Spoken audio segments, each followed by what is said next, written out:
A'udzubillahi minasyaitonirrajim. Bismillahirrahmanirrahim. Assalamualaikum warahmatullahi wabarakatuh. Alhamdulillah, syukur kepada Allah Subhanahu Wa Taala kerana dengan izinnya pada malam ini kita dapat lagi meneruskan program Jenazah Al-Quran Surah Taman Jaya untuk siri yang ke-23, insya-Allah. Alhamdulillah. Terima kasih diucapkan atas penyertaan tuan-tuan dan puan-puan sekalian. Saya juga sangat mengalung-alungkan kehadiran tetamu undangan kita yang utama pada hari ini, iaitu Ustaz Muhammad Syafi bin Yusuf Ghani yang dah pun join dalam grup ini. Jadi saya mengalung-alungkan kedatangan semua. Jadi saya rasa pada malam ini kita insya-Allah akan bersama-sama lagi meneruskan program ni seperti mana yang kita hasratkan untuk membaca Al-Quran setiap malam bersama dengan Ustaz, 2 muka surat setiap malam bersama dengan Ustaz. Seterusnya kita antara tujuan lain dia, yang kedua adalah untuk sama-sama mendengar sedikit tazkirah daripada Ustaz yang kita namakan sebagai Sultan. Dan seterusnya kita nanti akan dapat berinteraksi dengan Ustaz, insya-Allah. Jadi pada malam yang siri yang ke-23 ni, seperti mana yang disebutkan tadi, guru kita pada malam ni adalah Ustaz Muhammad Syafi bin Yusuf Ghani. Jadi bagi meneruskan program ni, bagi memulakan program ni, marilah sama-sama kita buka dengan baca kitab Al-Fatihah. A'udzubillahi minasyaitonirrajim. Bismillahirrahmanirrahim. Alhamdulillahirabbil alamin, arrahmanirrahim, maliki yaumiddin, iyyaka na'budu wa iyyaka nasta'in, ihdinas siratal mustaqim, siratal ladzina an'amta 'alaihim ghairil maghdubi 'alaihim waladdallin. Amin. Tuan-tuan dan puan-puan sekalian, seperti mana biasa, program kita yang kita jalankan ni iaitu program kita pecahkan kepada macam 3 slot. Slot pertama adalah kita akan sama-sama membaca Al-Quran. Pada malam ni kita akan baca masih lagi surah Al-Baqarah, iaitu di muka surat yang ke-47 dan 48. Surah Al-Baqarah ayat 275 hingga 282, insya-Allah. Dan seterusnya kita akan baca Al-Quran mengiringi bacaan Ustaz. Tapi terpulanglah pada Ustaz nak buat kaedah macam mana. Kadang-kadang selalu kita buat macam kaedah baca Yasin. Maksudnya ada kalipah baca dan yang lain dengar dan sambil baca, insya-Allah. Tapi kalau Ustaz nak guna kaedah yang lain pun tak ada masalah. Okey. Dan seterusnya Ustaz akan terus sambung selesai saya bacaan Al-Quran. Ustaz akan terus sambung dengan memberikan kuliah 10 minit. Yang kita namakan sebagai full 10. Selalunya dajak lah, kita pun tak ada masalah. Kita pun dah malam lah, kita tak kisah macam mana pun. Tapi insya-Allah seterusnya selesai kuliah yang Ustaz sampaikan, kita akan buka untuk sesi interaksi. Tuan-tuan boleh tanya soalan dan sebagainya, insya-Allah. Jadi tuan-tuan dan puan, sebelum saya serahkan kepada Ustaz, sukarlah saya memperingatkan beberapa adab untuk kita berguru ni, iaitu sunnah dia berguru. Sama ada kita berguru bersemuka di masjid, di surau ataupun di dewan, di dalam dewan, semuanya. Jadi antaranya kita mestilah bersemuka dengan Ustaz. Maksudnya kita kena menghadap Ustaz. Jadi dalam konteks kita maya ni, saya minta tuan-tuan dan puan-puan, pastikan tuan-tuan onkan kamera tuan-tuan dan puan-puan. Tuan-tuan pasang kamera supaya kelihatan, supaya Ustaz dapat tengok anak murid dapat tengok Ustaz. Barulah kita rasa kita bersama dalam program tu, bagus semangat sikit. Okey, yang pertama. Yang kedua, tuan-tuan kenalah memberi fokus yang sepenuhnya. Kalau boleh fokus terus terhadap apa yang disampaikan oleh Ustaz. Maksudnya kita kena dengar. Kita kena berada di depan skrin tu supaya kita dapat dengar. Dan dalam konteks maya ni, tuan-tuan pastikan tuan-tuan besarkan speaker tuan-tuan. Tuan-tuan kena biarkan dia berbunyi kuat supaya ahli keluarga tuan-tuan di dalam rumah juga dapat mendengarnya. Jadi kalau kita dapat dengar, insya-Allah kita akan dapat ilmu tersebut. Tapi kalau kita off dan kita tak pasang, kata kita off, kita kata kita tak dengar, rupanya kita tutup speaker, jadi tak dengar. Tu apa kata tak bunyi. Rupanya speaker tak dihidupkan. Jadi kita kena hidupkan speaker, barulah kita boleh fokus terhadap apa yang disampaikan. Yang ketiga, adabnya seperti mana adab guru yang kita tak boleh ganggu semasa ustaz buat pengajaran. Jadi kita minta tuan-tuan tak mengganggu ustaz semasa buat pengajaran dengan buat bunyi-bunyi yang bising dan sebagainya, ataupun bertanya soalan kalau ustaz tak izinkan. Maksudnya mungkin kuliah kita pun bukan kuliah yang panjang, jadi mungkin kita biarkan ustaz habiskan kuliah, kemudian baru kalau nak bertanya kita gunakan sesi interaksi nanti untuk bertanya. Jadi dalam konteks maya ni, tuan-tuan diminta untuk pastikan tuan-tuan senyapkan mikrofon tuan-tuan. Tuan-tuan kena mute-kan mikrofon tuan-tuan ataupun off-kan mikrofon supaya mikrofon penceramah ataupun ustaz saja yang on supaya kita dapat dengar dengan jelas. Jika tidak, macam-macam bunyi akan mengganggu yang menyebabkan kita tak dapat dengar. Jadi, itu sedikit 3 adab untuk kita guru supaya diberkati insya-Allah. Jadi, saya nak bagi masa lebih kepada Ustaz. Jadi, saya tak mahu cakap panjang lah. Jadi, saya nak terus serahkan ini kepada Ustaz. Silakan Ustaz Muhammad Syafiee bin Yusuf Ghani untuk meneruskan program. Silakan Ustaz. Bismillahirrahmanirrahim. Assalamualaikum warahmatullahi wabarakatuh. Terima kasih. Alhamdulillahirrahmanirrahim. Wassalatu wassalamu ala asyrafil anbiya'i wal mursalin wa sahbihi ajma'in. Subhanaka la ilma lana illa ma 'allamtana innaka antal alimul hakim. Rabbi shrah li sadri wa yassir li amri wahlul 'uqdatam min lisani yafqahu qawli, amma ba'du. Terima kasih pada Fadil Cikgu atas pimpinan majlis pada malam ni. Seterusnya jemaah-jemaah surau yang saya kasihi dan dirahmati oleh Allah Subhanahu Taala. Malam ni kita akan teruskan lagi pengajian kita pada siri yang berikutnya, surah Al-Baqarah 5 muka surat 47. Baca dengan pelan lah. Kita semua boleh ikut bersama-sama insya-Allah. Okey, ada paparan dah daripada Cikgu. Terima kasih. Baik. A'udzu billahi minasyaitonir rajim. Alladzina ya'kuluna ar-riba la yaqumuna illa kama yaqumu alladhi yatakhabbathu asy-syaitanu minal mas. ذلك بأنهم قالوا إنما البيع مثل الربا وأحل الله البيع وحرم الربا فمن جاءه موعظة من ربه فانتهى فله ما سلف وأمره إلى الله ومن عاد فأولئك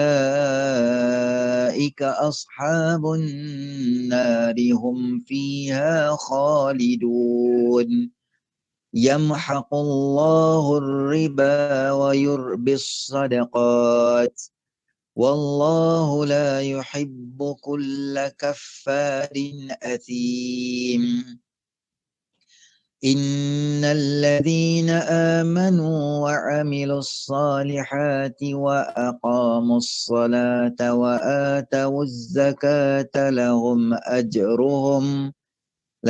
أجرهم عند ربهم ولا خوف عليهم ولا هم يحزنون يا أيها الذين آمنوا اتقوا الله وذروا ما بقي من الربا إن كنتم مؤمنين فإن لم تفعلوا فأذنوا بحرب من الله ورسوله وإن تبتم فلكم رؤوس أموالكم لا تظلمون ولا تظلمون وإن كان ذو عسرة فنظرة إلى ميسرة وأن تصدقوا خير لكم إن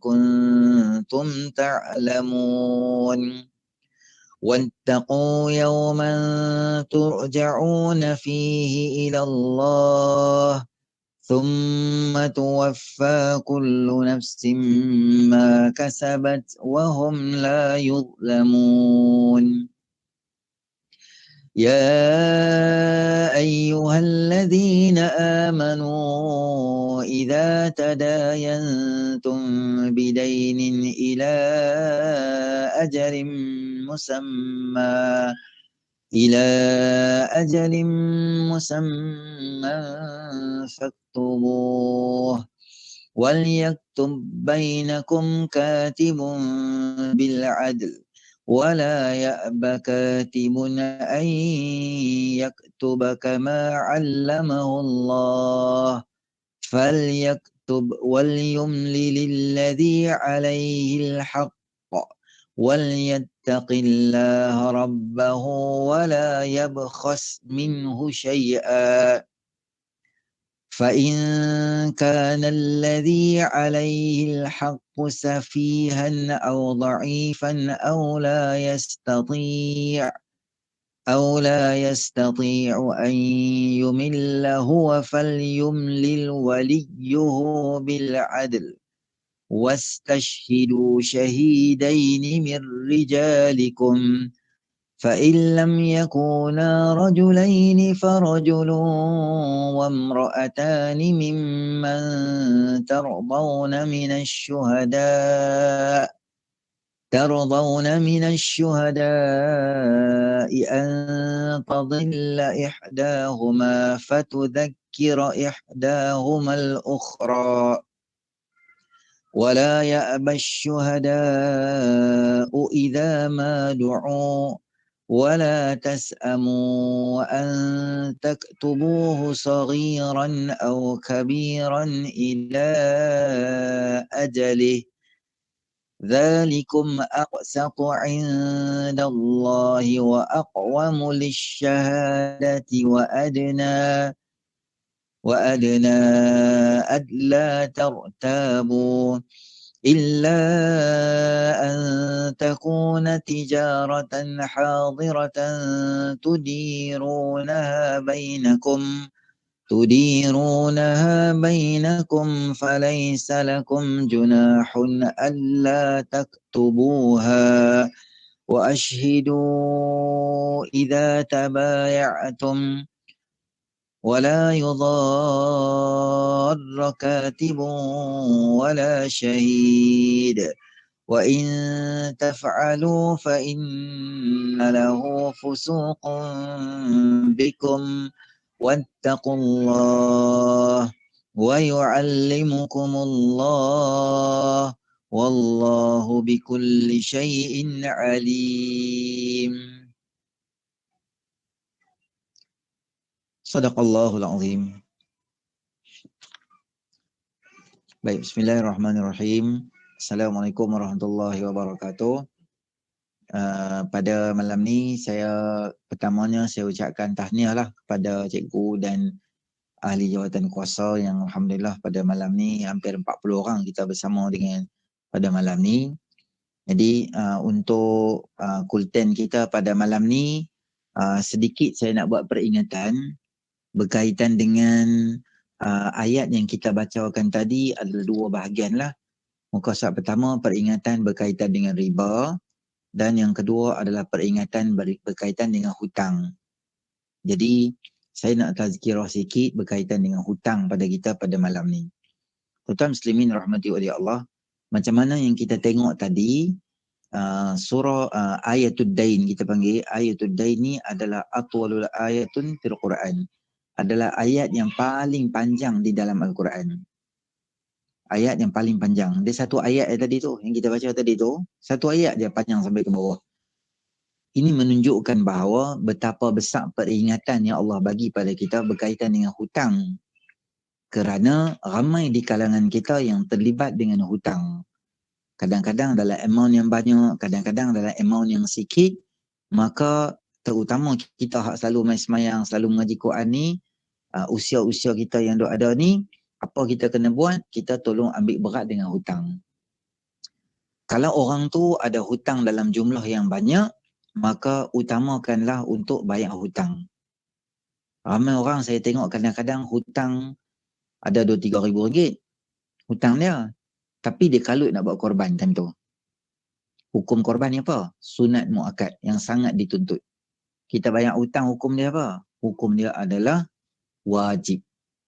Tapi kalau kita ni ada hutang dengan bank, ada hutang dengan rumah, dengan kenderaan dan sebagainya, itu tak apa. Itu memang kita nak bayar secara bulanan dan kita dah set dah berapa tahun kita nak bayar. Jumlah tu besar. Masa tu boleh buat korban, tak apa. Tapi kalau kita ada hutang dengan kawan kita 300, 400 ringgit, 700 ringgit, maka kita utamakan kita bayar dulu duit kita, derma ke, infak dan sebagainya, kerana membayar hutang tu lebih aula dan lebih utama lagi di dalam Islam. Itu yang pertama. Yang kedua, saya nak beritahu pasal hutang ni juga, Nabi SAW sebut, yughfaru lisyahidi, orang yang mati syahid ni semua benda diampunkan oleh Allah Ta'ala. Kecuali hutang sahaja. Maknanya dia mati syahid tu memang champion dah. Tapi hutang dia tetap sangkut juga. Maka kita, Nabi SAW pernah mengelak untuk sembahyangkan jenazah lelaki yang ada hutang. Tetapi apabila Abu Qatadah radhiyallahu anhu, dia kata tak apa wahai Rasulullah, saya tolong bayar hutang dia. Manakah Nabi pun semayang. Esok Nabi tanya dia, Abu Qatadah, dah bayar dah ke hutang kawan tu? Tak lagi ya Rasulullah. Esok Nabi tanya lagi, Abu Qatadah, bayar dah ke hutang kawan tu yang meninggal tu, yang itu semayang tu?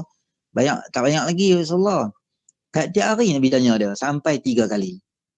Hari ketiga Nabi panggil dia bayar sekarang. Kerana hutang ni, dia masalah yang besar. Sebab dia hubungan muamalat kita sesama manusia, kita kena jaga. Dan lagi saya nak bagi tahu pada kita, Allah Ta'ala sebut tadi ayat Quran, wa in kana dhu usratin fanadhiratun ila maisarah wa an tasaddaqu khairul lakum in kuntum ta'lamun. Kalau orang hutang dekat kita, kata Allah Ta'ala, kamu bagi penangguhan pada dia, kalau dia tak betul dia tak boleh bayar. Minta maaf lah, bulan ni aku tak boleh bayar, aku ada masalah sekian-sekian, tak apa. Kita kata dia, bila nak bayar? Bulan 11 lah. Okey, tak apa, bulan 11. Kita beri tangguh pada dia. Kata ulama, dalam hadis Nabi SAW sebut, setiap hari yang kita bagi tangguh, Allah akan bagi pahala sedekah dekat kita. Katalah 2 bulan lagi dia nak bayar, Januari 2022. Daripada hari ni sampai Januari 2022, Allah bagi kita hutang ni, Allah kira sedekah, dapat pahala sedekah. Tapi tengok orang juga, ada orang jenis duk murung tu. Minggu depan, bulan depan, duk ranjau kita tu. Yang tu kita boleh, orang Pulau Pinang kata, boleh sedekah kepala dia. Tu cara dia. Sebab dia duk murung kita kata, dia tak minggu depan. Hutang kita dia tak bayar, tapi tengok Facebook duk jalan sakan, pi kamera Highland lah, pi Langkawi lah, tangkap gambar atas burung helang lah, pi zoo lah, tangkap gambar atas chimpanzee lah. Amboi, sakan berjalan, hutang aku tak bayar. Jenis ni, kita tahu siapa yang kita nak bagi hutang. Jadi kita tengok orang tu betul dia susah, saya nak bagi tahu, memberi hutang lebih afdal daripada memberi sedekah. Memberi hutang lebih afdal daripada bagi sedekah. Sebab apa? Sebab orang yang minta hutang kat kita tu memang dia berhajat sungguh dengan benda tu. Memang dia nak sangatlah, tolonglah duit susu anak aku tak ada dah, macam mana ni, tolonglah. Dia duk main minta dekat kita berkali-kali. Orang macam tu kita tolong dia lebih afdal daripada kita bagi sedekah. Sedekah kita tak tahu, mungkin dia guna, mungkin dia tak guna. Itu yang kedua. Yang ketiga, saya nak bagi tahu kita, kalau kita hutang dekat orang, sunat kita ni, sunat kita secara peribadi, kita bayar lebih dekat orang tu. Katalah kita hutang dia RM200. Masa nak bayar, tapi dia tak minta kat kita pun. Kita sendiri bayar berapa? RM250 bayar kat dia.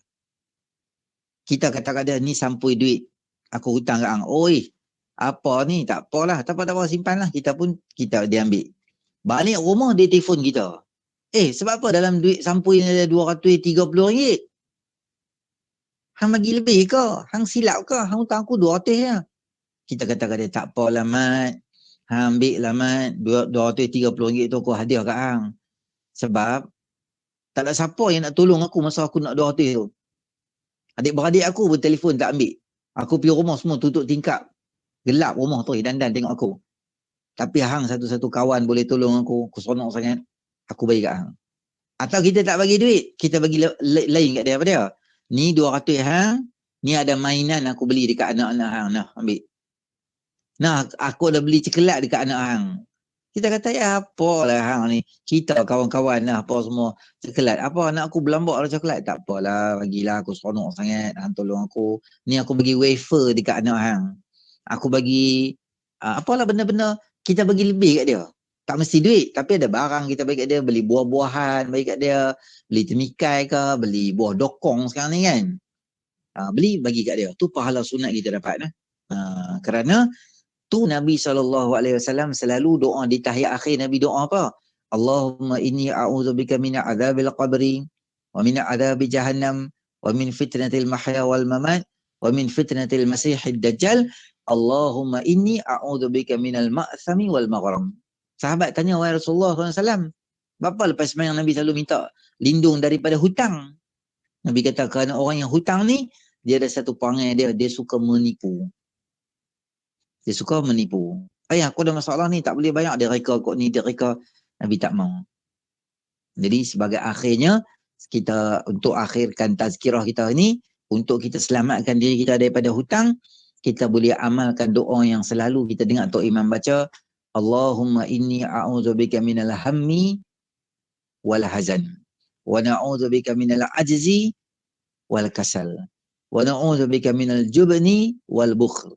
Wa na'udzubika min ghalabatid daini wa qahrir rijal. Itu doa yang sangat baik supaya Allah bagi selesai masalah hutang kita. Macam mana Allah nak selesai? Jangan tanya. Tu kerja Allah Ta'ala. Kita punya kerja, baca doa sudah. Kita tak tahu apa nak jadi masa depan, kita tak tahu. Baru ni tengok tak nelayan tu? Nelayan, dia pergi tangkap ikan, dia jumpa apa? Batu ke apa, tak tahu lah. Batu merepek ya. Bila bawa pergi, rupanya batu tu ada kesan arkeologi yang sangat tinggi. Batu tu harga dekat $1 juta. Masya Allah, rezeki dia tak ada sangka-sangka. Ada pula, kadang-kadang kita tak tahu, kita pergi stesen minyak, pergi Petron, pergi Petronas, pergi Shell, apa semua macam tu lah. Tengah-tengah buah minyak tu, staff dia keluar semua ni. Dengan wartawan keluar, dengan dia tu bawa mock check mai kat kita tu. Macam bersih daripada petik ke kepala kita. Oh, tanya-tanya. Hang adalah orang yang ke-1 juta yang berminyak di kedai kami. Jadi kami seronok sangat. Kami bagi hadiah kat hang. RM10,000 bagi kat hang. Boleh jadi tak? Boleh, kita mana tahu. Jadi kita doa ya. InsyaAllah rezeki Allah Ta'ala nak bagi kat mana, kita jangan risau. Dengan duit-duit tu, insyaAllah Allah Subhanahu Wa Ta'ala akan selesaikan hutang kita. Dan di hujung ayat tadi Allah kata apa? Wa anta saddaqu khairul lakum in kuntum ta'lamun. Kalau hampa halal duit tu lagi bagus kata Allah Ta'ala. Kalau mampulah. Kalau mampu halal berapa? 10-20 boleh lah halal Ustaz. Yang ni berapa? 142,000 Ustaz. Kalau mampulah. Kalau kata tak 142,000, macam ni lah ambil aku 141 sudah lah. 1,000 lagi aku hadiah kat hang. Contoh. Yang tu bagus kat tu. Kita memudahkan orang lah. Kita tengok orang. Jadi insyaAllah kita doa pada Allah SWT supaya Allah selamatkan kita daripada hutang. Selupa saya nak abang satu lagi. Boleh 1 minit lagi? 10 minit ni saya jadi susah hati nak cakap ni. Kalau kita hutang, tolong habaq dekat suami. Kalau suami hutang, tolong habaq dekat isteri. Jangan rahsia. Isteri beli Tupperware, isteri beli periuk noksa, mengkut, bulan-bulan bayar, 20, 30, 50, tolong habaq. Kata meninggal, saya susah. Kita diam-diam. Bulan kedua kita dapat dah. Dia mengkut lah 10 bulan. Bulan kedua kita dapat dah noksa. Noksa bawa periuk, bawa katil, tak mau habaq kat suami, takut suami marah. Nak surprise. Bulan ke-6 kita meninggal. COVID. Ke-6 meninggal COVID. Kawan-kawan duk ada lagi 4 bulan, siapa nak tolong bayar kat kita? Dah lah depan mai, Bang Haji nak bang ni, itu Mak Haji ada pinjam. Hai, pinjam apa Mak Haji hang tak cerita apa? Betul ya ada. Mak Haji dapat dah periuk. Bang Haji cuba pergi menerak bawah katil tengok. Ada tak noksa? Oh, Bang Haji merangkak tengok bawah katil dengan torchlight tu. Betul noksa ujung katil. Siapa nak tolong bayar 4 bulan lagi? Suami lah kena bayar. Nanya tak suami? Buat nanya kat suami gitu. Nanya, tolong abang dia. Abang cadang nak beli periuk. Boleh tak? Boleh. Esok nak masak kat abang juga. Bukan beli periuk tu nak aku nak buat bantai nak tidur. Nak masak untuk keluarga juga. Cakap dengan dia. Suami hutang tolong abang. Pergi kedai runcit, beli gula, duit tak bawa, RM1 4 kupang. Hutang buku kecil 55 dekat kedai ni RM20. Sarapan kat kedai dia ni, kedai hujung apa kampung RM13, RM14 apa semua, buku-buku pun ada duit berlambak-lambak dah. Hutang tak bayar. Kata meninggal dunia, COVID. Tergelincak dalam tanah nak ambil uduk, jatuh kepala kena dekat hujung bucu dekat singki tu, berdarah-darah, meninggal dunia. Kedai ni RM14, kedai ni RM72, kedai ni RM422. Daripada darjah 3 makan tak pernah bayar. Hutang kena bayar, abang dah. Abang sepatah dekat isteri. Saya anak abang, tak payah rahsia lah dengan isteri abang lah semua benda. Isteri pun tak payah rahsia lah dengan suami abang lah. Nikah lain pun abang lah senang. Gaduh 14 hari, lepas tu dia elok lah tu. Abang jangan rahsia. Rahsia jadi serabut tu. Apa benda abang? Terutama bab duit ni kita jaga elok-elok. Jadi kita doa lah insyaAllah kita diselamatkan oleh Allah Ta'ala daripada bahana hutang ni. Atas peringatan daripada Allah Subhanahu Wa Ta'ala. Tu sajalah kot tuan-tuan lah. Saya terpaksa zip folder kan ceramah selama 10 minit. Saya selalu ceramah 10 minit mukadimah ya. Okey, saya serahkan balik pada cikgu. Kau ada apa-apa cikgu nak buat kesimpulan ke apa? Minta maaf lah kalau ada sebarang kekurangan, kesilapan, insya-Allah. Ada rezeki kita buat panjang pula nanti. Maghrib sampai isyak ke, ceramah lepas isyak ke apa ke. Sedap sikit ceramah lama-lama ni. Okey, insya-Allah cikgu. Alhamdulillah, jazakallah khairan katsiran diucapkan kepada Ustaz atas penyampaian tadi dan juga seterusnya menjadi guru bacaan Quran kita tadi. Kita sama-sama membaca mengikut Ustaz dan seterusnya memberikan kuliah walaupun pendek, tapi saya rasa topik yang dibincangkan tu memang sangat relevan dengan kita dan isi yang disampaikan saya rasa padat walaupun 10 minit lebih 12 minit macam tu, tapi sangat baik. Alhamdulillah. Terima kasih sekali lagi Ustaz. Jadi untuk pengetahuan tuan-tuan dan puan-puan, Ustaz Muhammad Safi bin Yusuf Ghani adalah seorang guru pendidikan Islam di sekolah kebangsaan Jelutong dan juga guru JK pun saya rasa. Mungkin Ustaz. Awal-awal posting nama dia Jacob lah, tapi sekarang tak ada dah. Dia nama GPI, Guru Pendidikan Islam.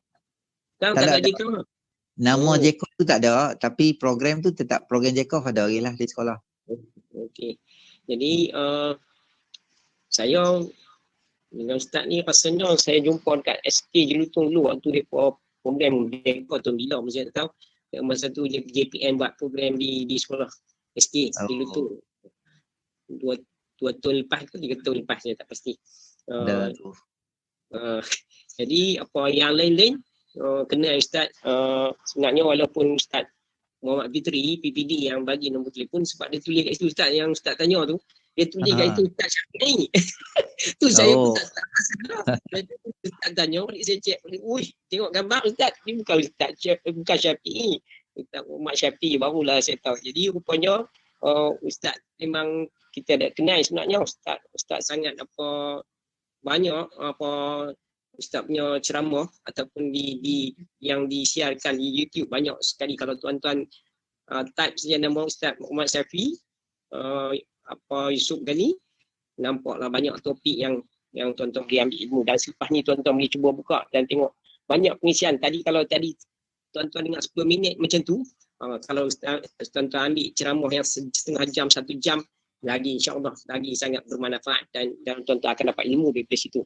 Jadi tuan-tuan dan puan-puan sekalian, untuk kita lebih mengenal Ustaz, saya nak minta Ustaz, sebab saya kenal dekat Buya Ustaz sikit. Jadi nak tahu juga Ustaz itu sedikit sebanyak mengenai latar belakang Ustaz. Jadi nak minta Ustaz buat takruf sikit, boleh tak Ustaz bagi takruf lagi supaya bagi apa motivasi untuk mereka bertanya lagi. Silakan Ustaz. Tak ada hebat mana pun, takruf biasa-biasa je. Saya asal Pulau Pinang.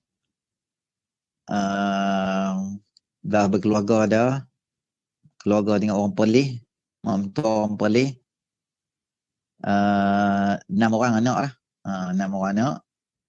Tinggal di sini lah, di Baru. Saya akhir pengajian di Mesir dulu. Kemudian saya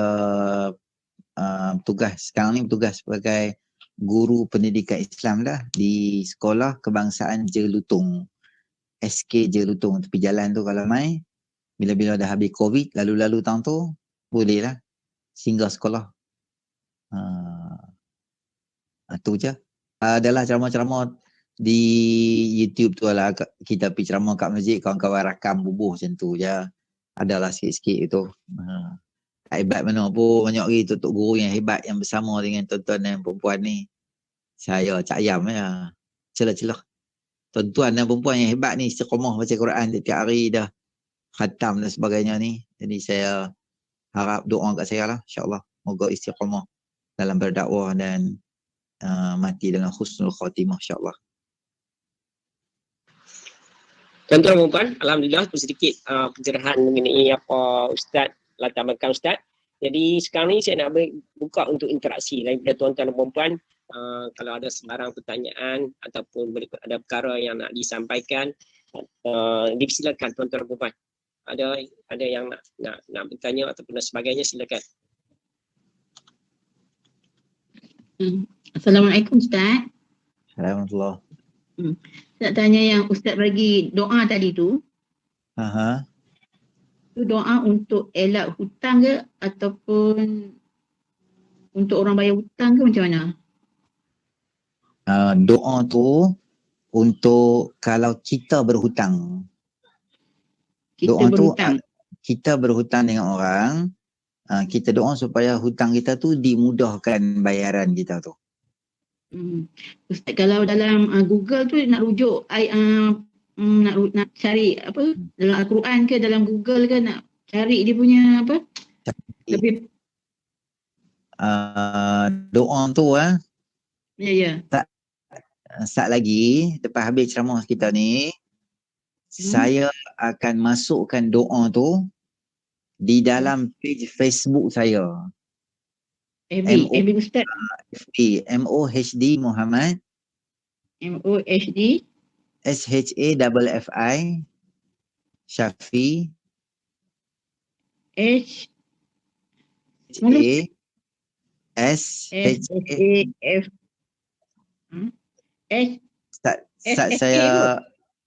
saya type dekat situ. Okey. Dalam Ustaz dalam ni pun tak apa, dalam mesej. Dalam chatbox. Okey. Kat sebelah tu. Jumpa tak? Muhammad Syafi'i. Bukan Syafi'i, Syafi.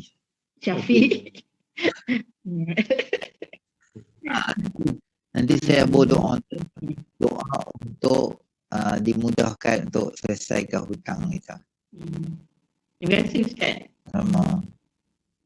Okey tuan-tuan, yang lain, Haji Bukhari, ada sebarang sini pegawai SIC Plus Ustaz di PPD Selatan, Selatan. Haji Bukhari ada soalan apa? Assalamualaikum Ustaz. Assalamualaikum warahmatullahi wabarakatuh. Dia sebenarnya hutang ni kita yang telah bila kawan-kawan ni biasalah jabatan 8 tahun di PPD ni lah 8 tahun lah. Dulu pun di kampus politeknik pun 8 tahun. Lebih kurang macam tu lah bunyi lah. Jadi banyak tempat sekolah pun sama. Jadi bila kawan pinjam, dia pinjam tu dia kata, kita kata hutang tak ayat tu kan, pinjam ayat hutang ayat apa ambil duit dulu ke macam mana nak kira ayat yang guna hutang. Yang penting kadang-kadang habis pinjam 5 kali kata pakai dulu dia kata 500 terus gitu je lah. Pakai dulu Ustaz 300 Datuk kata pergi dah. Macam tu lah selalu habis. Jadi macam mana kita pun dah kawan-kawan kadang-kadang rapat kita buat tak tahu lah. Ataupun kita nekat kita sebab bawa ni kisah benar ni. Dia berniaga pinjam apa ni yang ni pinjam dia kita pinjam 300 tak bayar. Lepas tu rumah kita makan tak payah bayar lah dia kata. Suruh tolak tak sampai hati. Wallahualam. Sebenarnya ayat yang betul yang kata. Terima kasih tak? Baik. Dia tak ada satu ayat yang betul, yang tepat, yang spesifik lah kita kata. Hang kena bayar. Nama dia hutang. Hang boleh nama pinjam dulu ke, guna dulu ke, esok aku kira lain ke. Istilah tu kita yang letak. Tapi bila hang kita ambil duit orang atau orang ambil duit kita, maksudnya kita jadi pemiutang hutang. Penghutang kita jadi pemiutang lah. Nama dia direct macam tu. Walaupun apa nama kita bagi, macam riba lah. Walaupun kita ambil riba, tapi kita beri penjenamaan semula yang lebih segar. Macam bunga, nampak macam elok, wangi, cantik. Tapi hakikatnya dia tetap adalah, nama dia adalah riba juga. Sama macam anak taraf. Nampak macam standard sikit lah. Anak ni sana, anak tidak sah taraf. Tapi dalam istilah agama, dia tetap adalah anak haram. Jadi istilah-istilah tu kadang-kadang kita kekalkan istilah tu dia lebih menakutkan orang yang nak buat benda tu. Kalau kita kata aku pinjam dulu duit hang, dia tak rasa dia berada dalam landasan yang hutang. Jadi semua hukum akan hutang dia rasa terlepas pada diri dia. Padahal dia berada dalam hutang lah sebab nama kita bagi lain. Eloknya kita kekal nama asal. Kita kata apa? Ni dia apa ni? Ni nama dia adalah hutang, tak apa, hutang lu nanti bayar. Kita cakap macam tu dengan dia. Biar dia otak, okey, yang ni hutang. Biar dia set di otak dia. Tu sebagai respon pada Tuan Haji kita lah. Satu lagi ada soalan di chat box tadi tu. Soalan dia. Katanya, Ustaz macam mana pula kalau dah lama-lama kita cari tak jumpa, ada kaedah nak bayar? Okey. Kalau kita hutang dekat orang, tapi kita tak jumpa ada orang tu, maka wajib kita cari dia punya waris dia dulu. Cari dia dululah. Melalui Facebook ke, dia ada ke Instagram ke. Apa cara kita boleh cari dia, grup sekolah menengah dulu ke, grup college dulu ke, apa-apa cari. Cari tak jumpa. Jumpa dia tak ada dah. Wajib bagi ke waris dia. Kata dalam kitab Jawi kata, walaupun sekeping papan lah dia kata, kalau bahasa kita plywood lah. Pinjam plywood dia pun nak kena hantar balik. Kalau dulu bawa plywood tu dia hantar balik sebab kita pinjam plywood tu kat dia. Dia tak ada kena bagi pada anak dia. Kalau tak ada, kita tak bawa plywood, kita boleh minta bayar duit harga semasa benda tu berapa. Kata plywood aku pinjam dulu dah hilang dah, maka hutang tu kita bayar juga. Jadi suami-suami saya nak ingatkan juga, kalau kita dah bercerai dengan isteri, kita ada anak 2-3 orang, anak tu nafkah tu kita boleh bercerai dengan isteri, tak boleh bercerai dengan anak kita. Anak kita, dia anak kita sampai kiamat. Maka setiap bulan kita wajiblah bagi kat dia duit tu. Duit belanja tu. Kalau tak bagi, dia jadi hutang. Di akhirat, diklaim kita ni sebagai hutang. Kita tak bayar kat anak kita. Sebulan 200, 300 sampai 25 tahun anak tu membesar dengan keadaan susah. Semua tu esok dia boleh claim esok di akhirat. Claim macam mana? Di akhirat esok ni diklaim macam mana? Dia akan ambil pahala kita. Ambil pahala, bagi kat dia. Ambil pahala, bagi kat dia. Ambil pahala, bagi kat dia. Kalau dah habis, ambil dosa dia, top up bagi kat kita. Jadi, senang kita abang, jangan cari pasal lah hutang ni. Ada duit, kita bayar abang. Tak ada ke, bagi tahu. Minta maaf, tak boleh bayar lagi. Cakap benda betul dengan dia. Macam tu. Ustaz, adakah penghutang lepas tanggungjawab beliau kalau hilang? Ustaz, adakah si penghutang lepas tanggungjawab beliau kalau pemberi hutang halalkan. Betul. Kalau orang yang hutang dekat kita, kita hutang kat dia RM1,000. Dia kata kita ni, aku pun tengok hang dengan kerja tak ada, dengan PKP, dengan susah, dengan hang duduk bendera putih depan rumah. Macam ni lah, duit hang RM1,000 tu, yang pinjam kat aku dulu tu, buat kenuri kahwin dengan hang tu, tak payah bayar lah. Aku halal ya. Kalau dia sebut perkataan halal itu sedekah dah, maka kita tak payah bayar dah. Orang yang halal tu sangat besar pahala dan ganjaran dia di sisi Allah, kerana macam dia derma RM1,000 dekat kawan tu, dan dalam keadaan kawan tu susah pula. Jadi kalau dia dah kata sehalai, kita kita tak payah bayar lah. Tak payah bayar lah. Kalau kita tak jumpa orang tadi, soalan tadi tu, kalau kita tak jumpa kawan tu, cari tak jumpa, waris tak jumpa, kita boleh buat ditabung masjid ke derma ke boleh. Kita ingat, ya Allah, ini kawan aku ni, Mahmud nama dia, aku tak tahulah dia kat mana. Ni duit dia RM300, aku tak tahu, aku kira dia macam dia sedekah lah duit ni. Duit ni macam dia sedekah. Kalau dia mati pun dapat faedah, kalau dia hidup lagi pun dapat faedah sedekah dia tu. Tapi katalah contoh lepas 25 tahun, kita jumpa Mahmud balik sekali lagi. Mud tu duduk Terengganu, dia main pula lalu kot kawasan taman kita duduk sorang-sorang gitu. Mud kata, hang, duit aku mana? Kita kata, duit apa? Ingat tak dulu masa kita muda-muda dulu, hang pinjam duit kat aku nak pergi dawai, nak beli skru kat bumbung rumah hang keluar tu. Kau sungguh Mud ni. Contoh lah, Mud jadi ingat kuat tu. Maka kita kata, duit hang apa aku cari rata ceruk dah, hang tak pernah jumpa, aku tak tahu pergi mana, Facebook apa hang tak ada. Duit hang RM300 aku derma dekat masjid.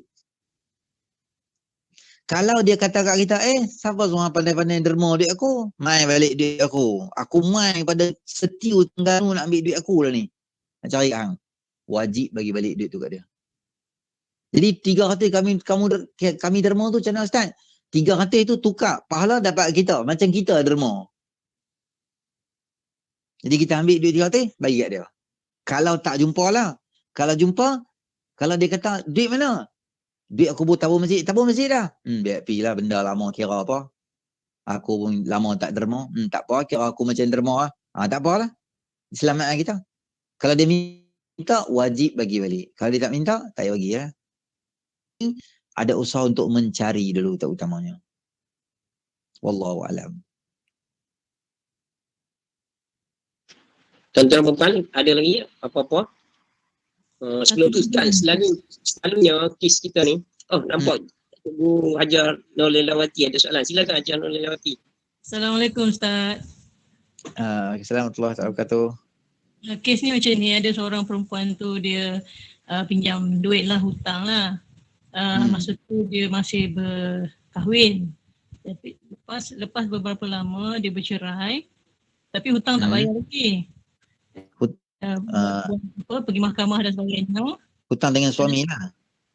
Jadi dia kata semua hutang dia telah mahkamah kata jatuh pada suami kena bayar. Tu kira macam mana Ustaz? Yang pinjam tu dia. Yang pinjam isterinya.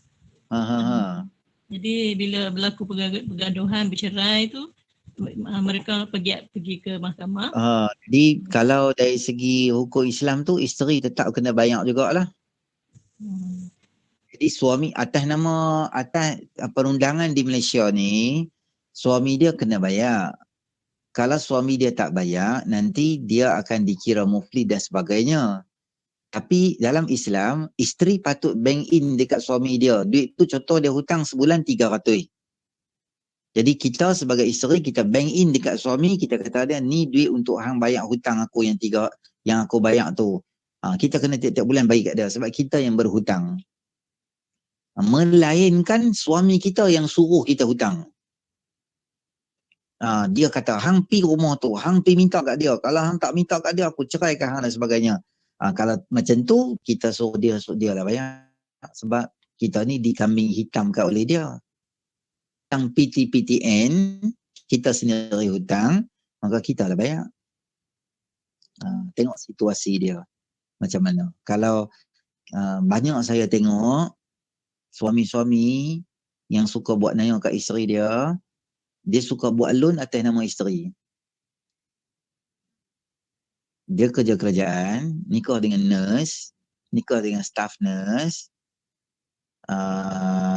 suami tak kerja, pemalas balok liat, dia kira tu isteri dia buat loan, lepas tu beli motor besar, duk rondong dengan motor besar tu. Suami macam tu buat naya kat isteri, memang jangan harap nak senang dunia dengan akhirat. Memang teruk nanti di akhirat. Jangan buat naya kat isteri kita macam tu. Tiap-tiap bulan dia kena bayar. Dia tak reda pun hutang tu. Tapi dia terpaksa bayar sebab apa? Sebab account bank atas nama kita. Yang pinjam tu IC kita. Dia tak ada apa kena mana. Di dunia selamat lah. Di akhirat dia ada second calculation pula untuk selesaikan masalah kita. Dia tak habis di situ je. Maka jangan ada unsur ambil duit lah, mau hutang apa semua tu. Duit anak tabung pun tak boleh ambil. Duit anak tabung raya tak boleh pecah ambil. Melainkan kita nak beli susu kat dia, COVID tak ada duit sangat dah, tu lain lah. Saja-saja fikir, aku nak beli pancing baru lah. Pergi ambil duit anak di tabung haji, beli rod, fishing rod baru. Ni bapak nama dia, bapak hantu ayak nama dia. Tak boleh. Tu semua hutang kena bayar balik. Jangan dia buat handsome saja, naik motor besar gitu. Tapi semua pakai duit orang. Jangan buat nanya gitu. Wallahualam. Ustaz, saya sebenarnya nak tanya ni. Selalunya hubungan antara yang berhutang dengan yang memberi hutang ni, selalunya dia yang bila dia hutang dia ada janji bila dia nak bayar. Tapi bila sampai janji, lepas daripada janji tu dia tak bayar lagi. Selalu kes dia bila kita jumpa dua-dua orang tu jumpa, yang berhutang tu bakda ya. Yang berhutang pula, yang bagi hutang pula dia malu nak tanya. Dia selalunya kita yang bagi hutang ni kita tak sampai hati nak tanya. Jadi macam mana, apa patut? Yang berhutang buat dah ya. Jalan sembang macam apa semua, sedangkan tarikh dah lepas dah, berapa lama dah lepas.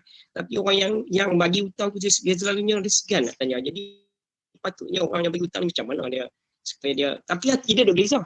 Apa kau ni tak bayar hutang ni, tapi dia tak berani nak buka show off.